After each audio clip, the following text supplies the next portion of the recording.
Magandang araw mga kapolitika at welcome back dito sa ating YouTube channel. In this video is pag-uusapan po natin itong si Sofronio Vasquez kasi bibihisan daw siya or dadamitan daw siya ng isang international fashion designer. Pero bago ang lahat ay huwag kalimutang mag-like at mag-subscribe na rin kayo para updated kayo sa ating mga latest issue.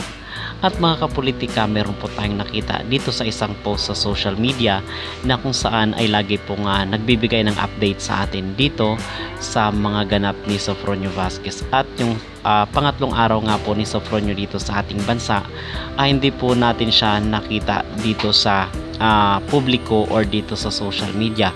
But ayon sa ating reliable source, yung update sa kanya is nagre-rehearse siya para dito sa ganap sa ASAP sa Sunday. Okay, so yun po ang ginawa ngayon ni Sofronio Vasquez sa pangatlong araw niya na pamamalagi dito sa ating bansa.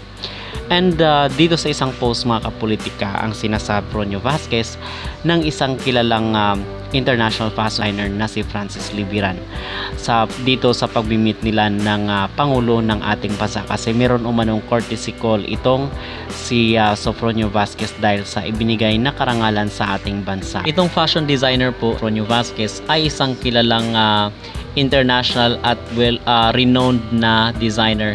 At in fact, kilala rin po siya dito sa America's Top Model at yung nag-design doon sa mga delegates natin nakasuot ng barong sa Olympic nitong nakarang taon.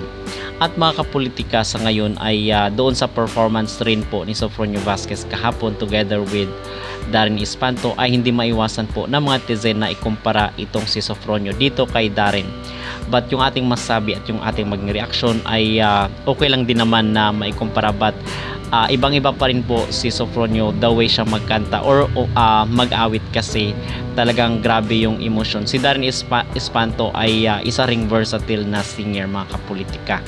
Okay, so but yung masasabi ko lang or yung maging comment ko lang doon kasi kinanta nga ni Sofronio Vasquez, siguro ang maganda doon sa kanyang performance sa It's Showtime ay solo na lang siya kasi nga merong yung mga champions is nakisabay rin po sa kanya nung kinanta niya yung A Million Dreams. So siguro is maganda na bigyan ng solo or solo stage performance itong si Sofronio Vasquez kasi parang nabitin po yung mga viewers daw at yung komento ng mga netizen na dapat is hindi na sumali or hindi na nag-join yung mga backup singer or yung mga champions dito sa tawag ng takahanan dito kay Sofronio Vasquez kasi talagang gusto ng mga netizen or ng ating mga kabayan na makita na magkaroon ng solo performance si Sofronio Vasquez. Okay?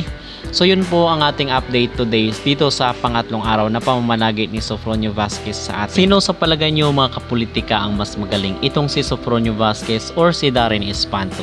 Mag-comment down below at huwag kalimutang mag-like at mag-subscribe na rin kayo para updated kayo sa ating mga latest issue.